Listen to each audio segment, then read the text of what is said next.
ठुलो सुत्नु पनि त चाहिँ उहाँ घाँटी गयो तर उसमा चाहिँ बजारमा बसाइ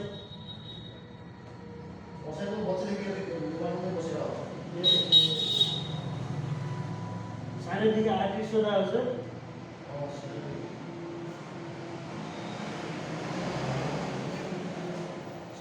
पैसा कमाउनु त पर्यो नि भाइ हामीलाई पनि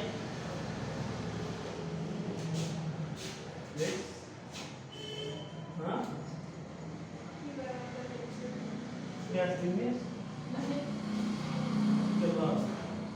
हो 9132